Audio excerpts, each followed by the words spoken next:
Hello there, good evening to you all, and thank you very much for joining us here on Rwanda Television News tonight. Here's a sneak peek at our headlines. On Tuesday, President Paul Kagame met with Ding Xuexiang, a member of the Standing Committee of the Political Bureau of the Central Committee of the Communist Party of China and Vice Premier of the State Council of China ahead of the 2024 summit of the Forum on China-Africa Cooperation. Prime Minister Dr. Edward Ngirente stated that achieving sustainable agriculture in African countries is key to addressing the continent's challenges, including food security and overall economic growth.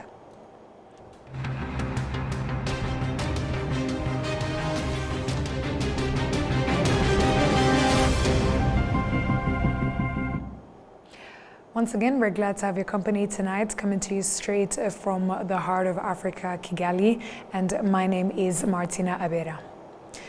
On Tuesday, President Paul Kagame met with Ding Xuexiang, our member of the Standing Committee of the Political Bureau of the Central Committee of the Communist Party of China and Vice Premier of the State Council of China ahead of the 2024 summit of the Forum on China-Africa Cooperation. We have the reports with Prince Manzi.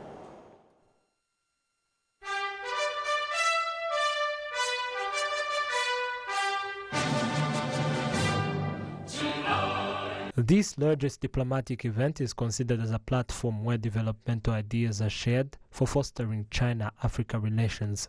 President Kagame is one of the invitees for the summit's opening ceremony.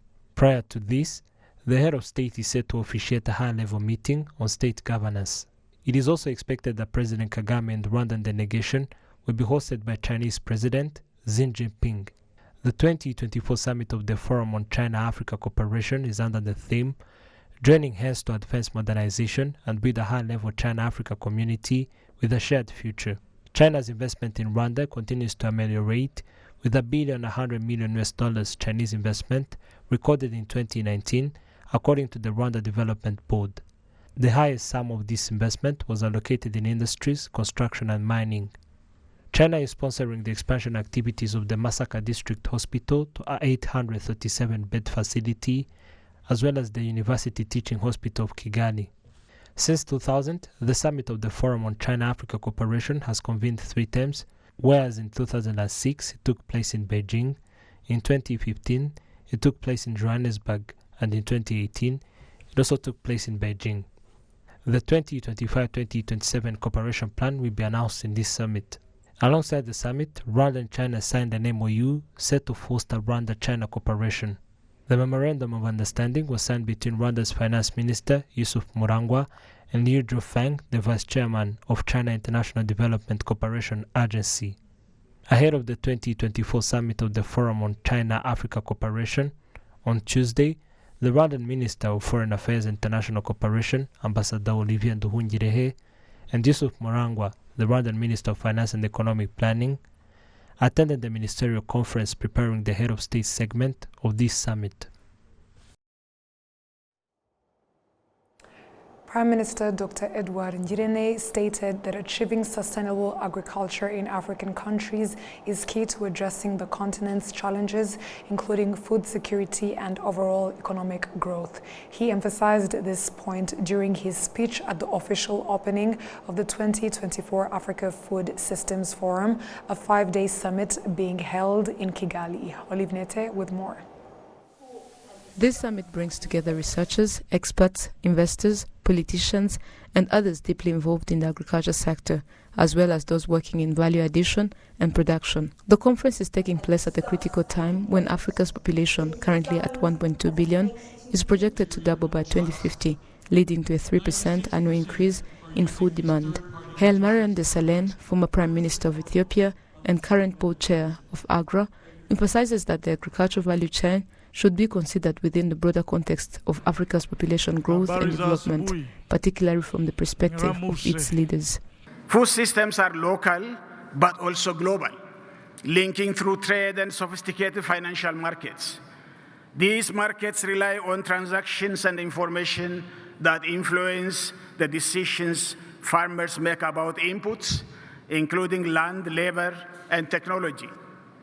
Evidently, food systems are about production, nutrition, connectivity, and trade, and they are about connecting farmers to markets, enabling small-scale farmers to become small and medium enterprises.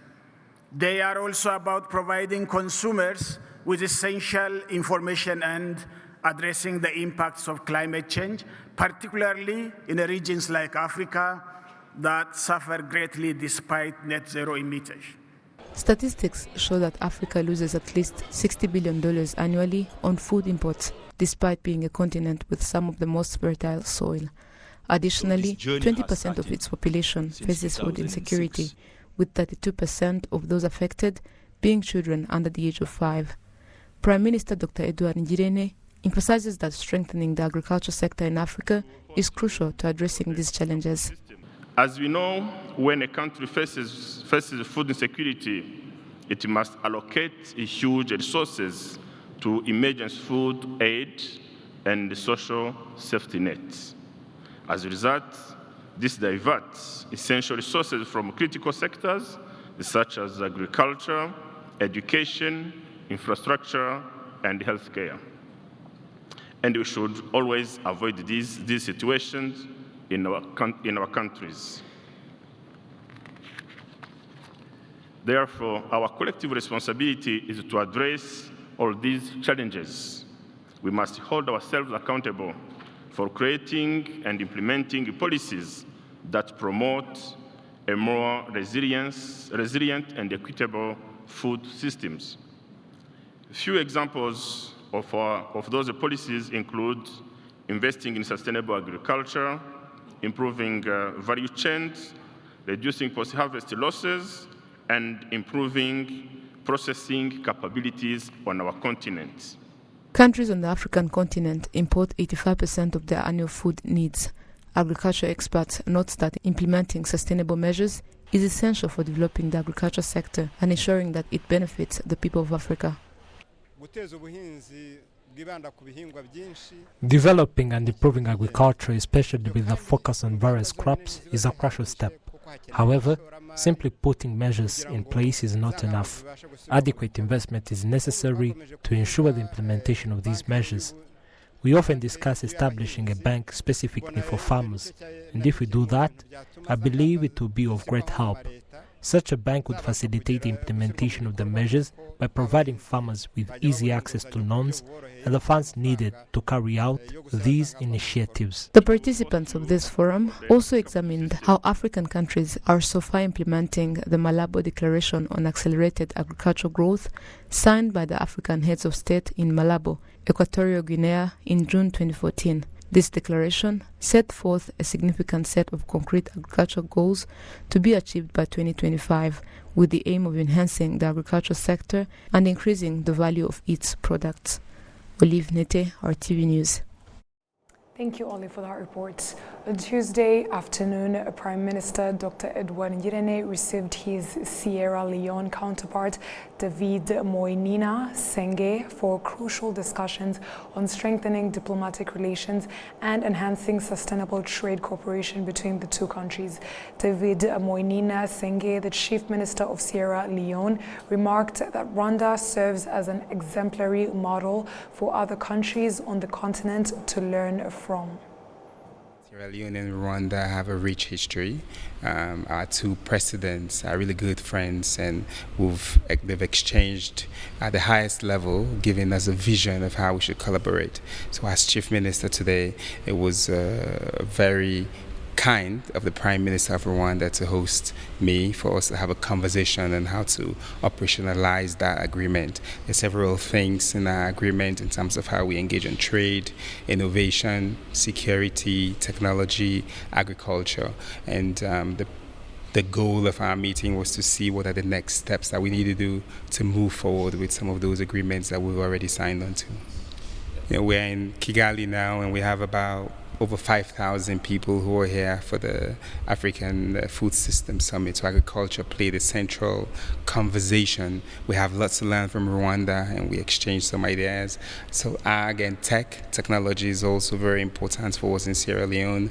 And as we know with Rwanda, so the technology park linked with our own innovation city, tech city that we're trying to discuss. These two were central to what we discussed. But also we spoke about air travel. There's an air travel agreement. Your airline goes now to Ghana and Nigeria, and maybe it can begin to stop in Freetown soon. Currently, parents are preparing for the beginning of schools. Suppliers of school utensils are saying that they still find a business opportunity in it in comparison with other days. Some have raised prices and made it difficult for parents to get everything they need for their children. We have more on this report from Enora Gladys. In Kigali City, a 20-year-old girl named Nishimwe Mary Rose is receiving customers who are buying books and notebooks and covers them. Rose says that nowadays it has given her a very good job opportunity because when she covers one notebook, she adds 100 francs. The high profit we find in this is that a notebook without a cover is sold 600 francs, and when it is covered, it is 700. And students like covered books. And when it is during the start of schools, I cover more than 1,000 notebooks per day. It is a very big profit when I am covering books.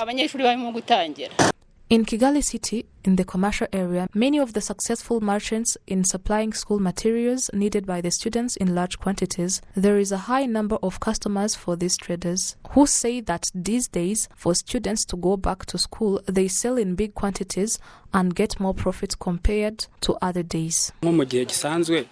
It is very different because in normal days we sell other utensils such as papers and files only, but like now we specifically sell school stuffs only, papers, notebooks, notebook covers and all other things needed by students.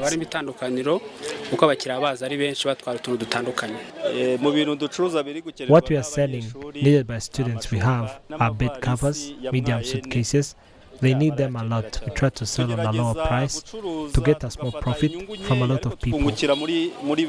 Buyers who come to buy students' utensils confirms that prices have gone higher, but they buy them because they have no other choice.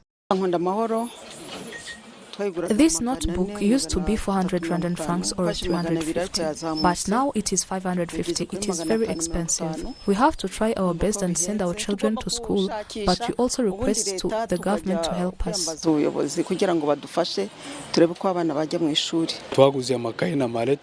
bought notebooks and bags, but the prices have raised around 2,000. You may find that a student was supposed to come with 10 notebooks, but he came with 2 notebooks. When you see such a situation, you can't expel him from school. You just give him time to bring all books because our parents are not on the same level financially. It is very normalized that in the beginning of schools, there is always a rise in prices of school utensils for students and even tools used at school. But also parents who buy these utensils before the period buy them on a normal price that is affordable for them. The school year 2024-2025 will start on 9th of September 2024, as it was announced by the National Exam and School Inspection Authority. Enora Gladys, RwandaTV News.